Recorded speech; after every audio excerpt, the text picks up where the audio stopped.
I'm Matt. I work as an artist. I used to live just around the corner in Sunning Hill Road, and now I moved all the way to Brockley. So, yeah, it's nice to be here. Yes, so I make work about forests mostly. That's why I was in Japan as well, doing a project on forestry there, which will be exhibited at some point this year. So I'm going to talk about a project called City of Trees, which I did last year. It was an installation for the City of London, and it was with lots of amazing collaborators, including musicians, Nix and Laura Mish, and sound artist James Bully, and filmmakers and lots of contributors. So the City of London own Epping Forest. They've owned it since the late 19th century. They just bought it because they had that much money, and it was going to be redeveloped. It nearly got a train line right through the middle of it, but then eventually it stopped at Chingford. And it was also going to be sold off for development, and then because of huge public protest, it got saved because then the City of London came in. The sceptical angle was they saw a kind of good PR opportunity and bought it. But what that did mean is that from that moment on it was conserved permanently. So that's why we still have Epping Forest. So I wanted to do a project which linked Epping Forest back to the City of London and showed the kind of relationship between the two places. Not just the City of London, but the whole, as in London's development and how those two places have been linked for hundreds of years. Next one, Blanc. So this is an image from the lopping ceremony, which was an event that took place every November in Epping Forest, where the commoners who had rights to chop wood in Epping Forest would come to the forest, and they would have this kind of frenzied night of chopping the first branches of the trees for pollarding season, which would last 6 months. Where people had commoners' rights to take wood from Epping Forest and then sell it or use it for their own needs, for fuel and building.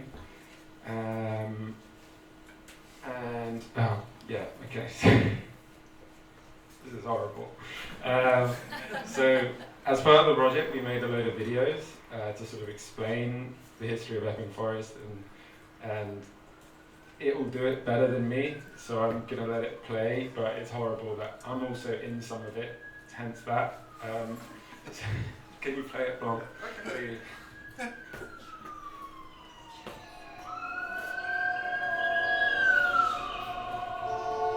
You look at a forest like Epping and you assume it's a natural habitat, whereas these trees, this environment has been completely shaped by our presence here.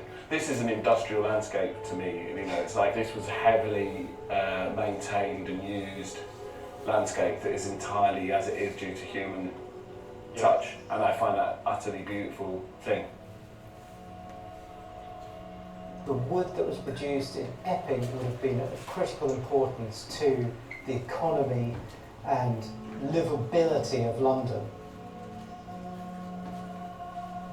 So we're standing on Staples Hill, which is the site of the last lopping ceremony, which was a ritual to mark the start of the pollarding season, where commoners, members of the public in the area who had rights to take wood from the forest for their fires, would come here at midnight and they would chop the first branches of the season, and there would be a sort of frenzied ritual between trees and humans and fire. This was this incredibly ancient tradition, essential for people's livelihoods. It was nearly 150 years ago that this right ceased, when the Corporation of London purchased Epping Forest to conserve it for future generations. But it meant at that moment when lopping ceased, the face of the forest changed permanently, and we no longer needed it as a renewable source of firewood. Coal had replaced that, and then eventually other fossil fuels. So our relationship to the forest permanently changed, and these pollards and the ecosystem of the forest began to change with it. Invested in the trees is this memory of the former management technique and regime that was used here.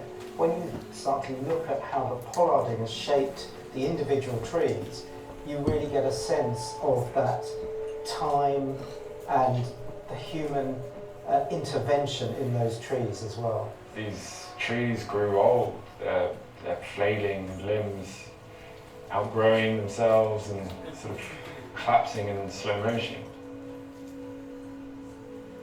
This tree is no longer at risk of immediate failure. It's putting on some growth. It was only cut 1 year ago.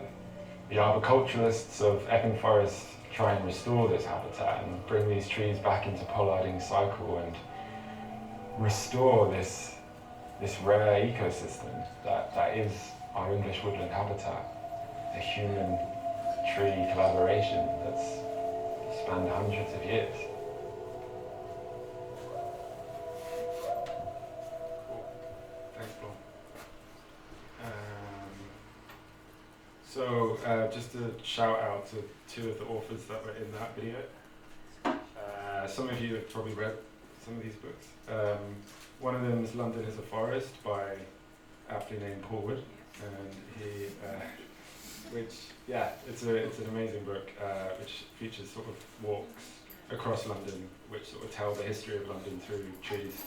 And Out of the Woods by Luke Turner, which he grew up by Epping Forest, and it's sort of more of a personal history of it, especially through his exploration of his sexuality in relation to Epping Forest, which is another side of Epping Forest history that this project didn't explore.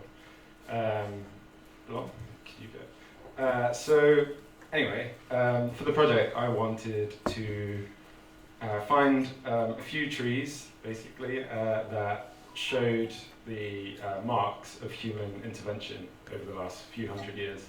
So that idea of intensely human-managed forests that have a perception of being natural, which has meant that there's a lot of tension within forestry and with conservation here, where, to put it simply, if someone sees someone cutting a tree, then I've heard from people who work in Epping Forest and other people in forestry that there's a public perception often that this is a negative act, and they will get abuse even. And this is a huge problem generally within forestry and conservation. So I wanted this project to kind of, in some ways, celebrate that kind of intervention that's been happening for hundreds of years by showing some of these ancient trees, some of which you see here, which really bear the marks of hundreds and hundreds of human hands over multiple centuries. So these are hornbeam pollards, which I particularly love because of the way they sort of look like sort of, I don't know, like witches' hands or something. Next one, Paul. So to kind of evoke that idea of the lopping ceremony, I wanted to do nighttime video portraits of one of the each key tree species in Epping, which is oak, hornbeam, and beech. So I wanted to choose trees that, again, showed these kind of marks of human intervention. And also, I was illuminating them with various forms of like firelight. So that's what I did there. Oh, that's quite dark. And then for the music of the piece, wanted to record at the sites of these different trees. So make 3 pieces of music that responded to each of these sites. So 3 pieces of music called Oak, Beech and Hornbeam. So I worked with Nix, who are all-female choral group that mix kind of acoustic and synthetic voices. And Laura Mish plays saxophone and sings. And then sound artist James Bully, who also lives around here. And the point was to set up microphones like everywhere, like recording the sounds of even like the tree itself, the wildlife around, and then also the music. So if you go along. So yeah, that's kind of the setup. So there's sort of lots of microphones all around the place, and then it's kind of trying to make it into a bit of a kind of woodland ritual kind of vibe. And then it was all improvised, the music that happened there. Next one, look. So the installation itself was then in the City of London for a week in November last year, so when lopping ceremony would have happened. It was projected at life size, these video portraits, onto St Mary Le Strand, no, that's the tiredness, onto a different church, St Mary Aldermary Church, and yeah, it was just outdoors, and then there was speakers all around and sort of on the roof of the church. So you were kind of surrounded by this sound world while watching these life-sized tree portraits. Next one, Bob. Yes, that gives a bit more context. One good thing about working in the City of London is there's no residents really, so you can just turn up the music as loud as you want, which is very rare. So it's just echoing around the streets. It'd come out at Mansion House, and it's like, very strange. Next one, Bob. One really nice thing about the project was I really wanted to actually have some Epping Forest wood in the installation. So there's a company called Saunders Seasonings, and they've just changed their name, but I can't remember to what. But if you look up Saunders Seasonings, it will come up. And anyway, their thing is that they want to try and use some of the many thousands of trees that are felled in London every year. A lot of London plane trees, for example, which is a really good wood, but nearly all of the wood in London, when it's felled, is chipped and burnt, which is an incredible waste. So they're one of the only companies doing this, where they're trying to intervene and then sawmill that wood and then sell it back to London furniture makers mostly. So it turned out they'd always been trying to get into Epping Forest. Epping are very protective of, they basically don't let anyone use any of the wood. It's all just sort of chopped, felled, and then either left or goes to a yard, I think. So anyway, managed to get them in there, and they needed to fell a turkey oak tree, and they gave it to us. Well, they gave it to Saunders Seasonings, and then they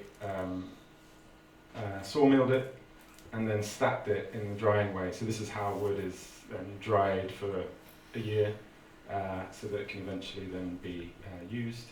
So people were sitting while they watched the installation on the drying oak from Epping, and it smelled really good. Next one, Bob. Yeah, and this is a short video of it.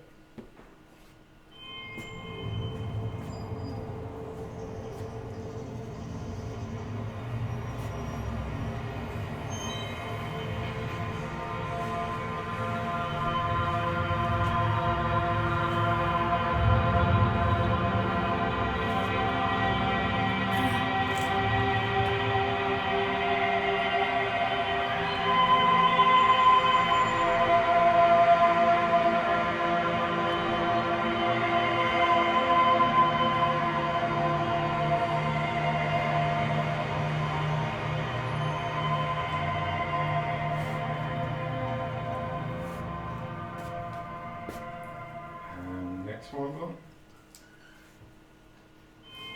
Oh, down again. Yes. Oh, that's just some of the videos. Yeah, we've talked about that. Next one. So the music from it got released as an EP about a month, like 2 months ago.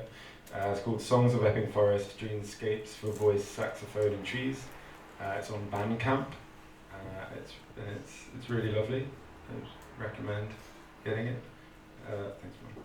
And then we have turned it into a live show. So last November, again, it's always November, we did a live performance of the City of Trees installation, well, of the music. And this time the tree videos were turned into kind of holographic projections in the middle of a performance space at King's Place in King's Cross. If you go down one. So yeah, there's this sort of hanging gauze screen through the middle of the space, and then room filled with fog, and then you get these kind of ephemeral tree images through the room, and then the musicians performing either side. So we're going to be touring that a bit in different locations over the next year. That's it. Thank you.